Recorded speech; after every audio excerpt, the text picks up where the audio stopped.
સાબર આવાજ ન્યૂઝમાં આપનું સ્વાગત છે। વિકાસ અને પ્રકૃતિના સમન્વય સાથે સાબરકાંઠાની પ્રગતિ પથ યાત્રા સંપન્ન। વીરાંજલી વન ખાતે શહીદોને અપાઈ શ્રદ્ધાંજલિ।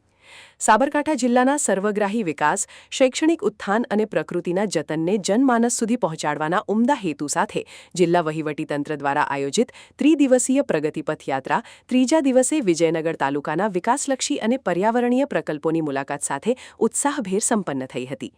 જિલ્લા પંચાયત પ્રમુખ રીનાબેન પટેલ અને રાજ્યસભા સાંસદ રમીલાબેન બારાની પ્રેરક ઉપસ્થિતિમાં યાત્રાના અંતિમ અને ત્રીજા દિવસે વિજયનગર તાલુકાના અંતરિયાળ અને પ્રકૃતિના ખોળે વિકસેલા પ્રવાસન તેમજ પર્યાવરણના વિવિધ પ્રોજેક્ટ્સની પ્રત્યક્ષ ઝાંખી કરીને વહીવટીતંત્ર અને પદાધિકારીઓ દ્વારા તેની વિગતવાર સમીક્ષા કરવામાં આવી હતી।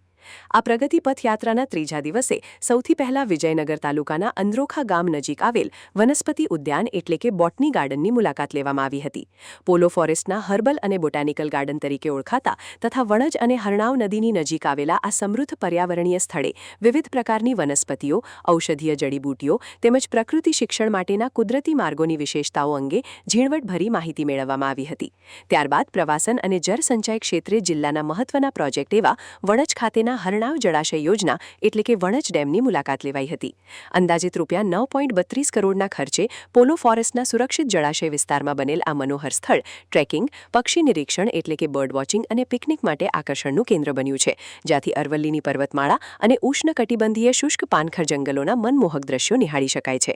યાત્રાના અંતિમ ચરણમાં અને આ ત્રિદિવસીય પ્રગતિપથ યાત્રાના સમાપન સ્થળ તરીકે વિજયનગરના પાલ ગામ ખાતે સ્થિત વીરાંજલી વન એટલે કે શહીદ વન સ્મારકની ભાવસભર મુલાકાત લેવામાં આવી હતી।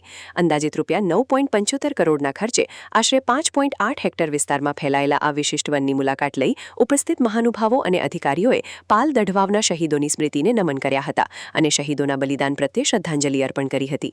કુદરતી સૌંદર્ય, હરિયાળી અને શાંતિપૂર્ણ વાતાવરણના અનોખા સમન્વય સમાન આ સ્થળે પ્રકૃતિનો આનંદ માણી પ્રગતિપથ યાત્રાને પૂર્ણ જાહેર કરાઈ હતી। આ ત્રિદિવસીય પ્રગતિપથ યાત્રાનો પ્રારંભ પ્રાંતિજના સેન્ટર ઓફ એક્સલન્સ વડરાડ ખાતેથી કરવામાં આવ્યો હતો અને તેનું ભવ્ય સમાપન વિજયનગરના ઐતિહાસિક વીરાંજલી વન ખાતે થયું હતું। વિજયનગરના વીરાંજલી વન ખાતે ઉપસ્થિત મહાનુભાવો દ્વારા પર્યાવરણના જતન અને હરિયાળીના સંદેશ સાથે ભાવપૂર્વક વૃક્ષારોપણ કરવામાં આવ્યું હતું। આ પ્રગતિપથ યાત્રામાં જિલ્લા પંચાયત સદસ્ય બબુબેન પીરાબારી, જિલ્લા કલેક્ટર લલિત નારાયણસિંહ સાંધુ, અગ્રણી અશ્વિનભાઈ કોટવાલ સહિતના મહાનુભાવો જોડાયા હતા।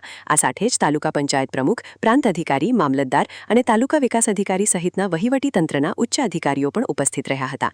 Reporter MD Parmar, સાબલ્લી।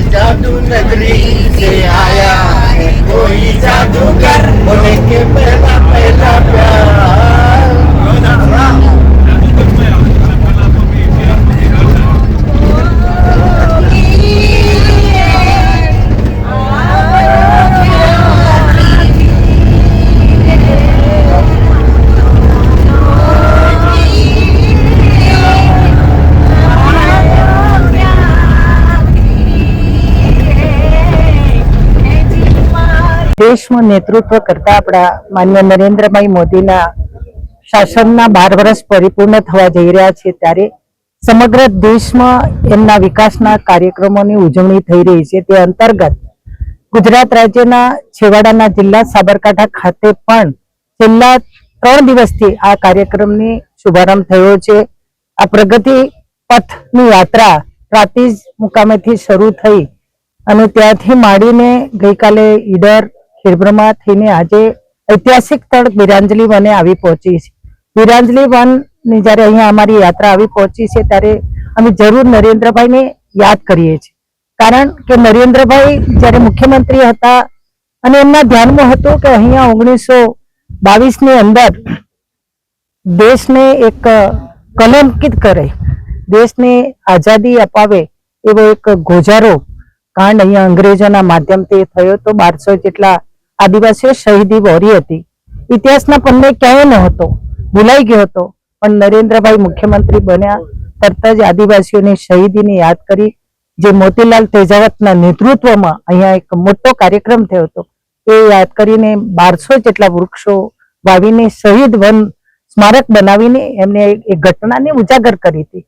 ત્યારબાદ પછી ગુજરાતની સરકારે એમને આખું વીરાંજલિ વન, પણ નરેન્દ્રભાઈ દેશના વડાપ્રધાન 2014માં બન્યા ત્યારે આ ઘટનાને વિશ્વની ફલક પર લઈ જવા માટે એમને અથાગ પ્રયત્નો કર્યા. વિકાસની સાથે સાથે જે આપણી વિરાસતો છે એ વિરાસતોને પણ જાગૃત રાખવા માટે આવનારી પેઢી માટે એમને એક અઘટિત કામ એક અજોડ કામ કર્યું છે.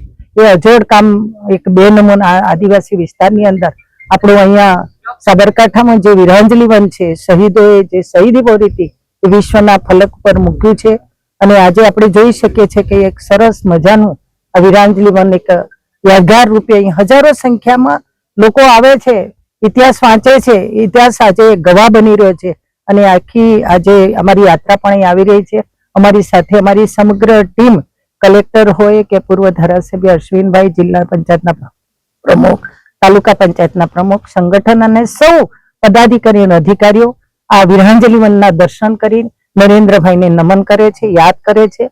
અને સરકારના જે 12 વર્ષ કામો થયા છે, ના ભૂતો ના ભવિષ્યથી, એને પણ અમે યાદ કરીએ છીએ. ફરીથી નરેન્દ્રભાઈને સત વંદન કરીએ છીએ, અભિનંદન આપીએ છીએ. ધન્યવાદ. મારું નામ ડોક્ટર પરેશ કુમાર રામજીભાઈ પટેલ છે. હું અત્યારે અહીંયા સંગઠન પ્રમુખ તરીકે કામ કરી રહ્યો છું.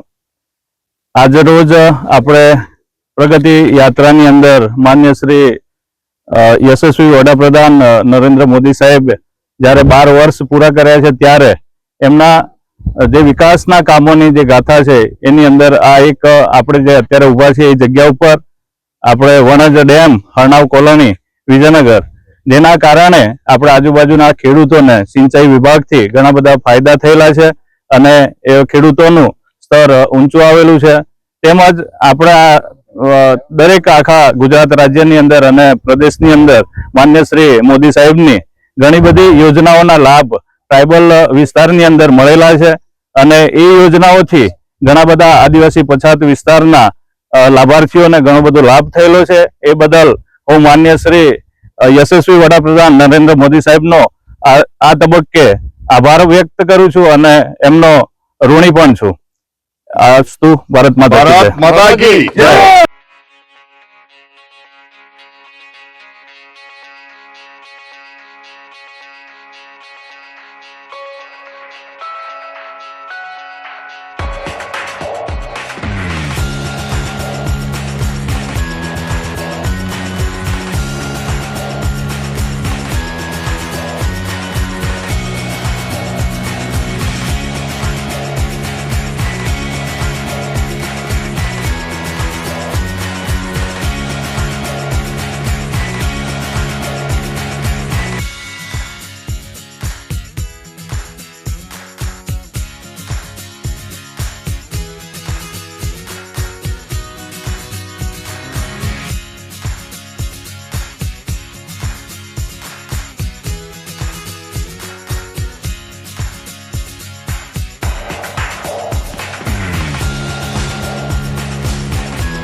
આવા ન્યૂઝ જોવા માટે સાબર આવાઝ યુટ્યુબ ચેનલને સબસ્ક્રાઇબ કરો અને લાઇક કરો, જેથી હવે પછીના દરેક સમાચાર સબસ્ક્રાઇબ કરેલા હશે તેઓને નવા સમાચારની માહિતી મળી જશે.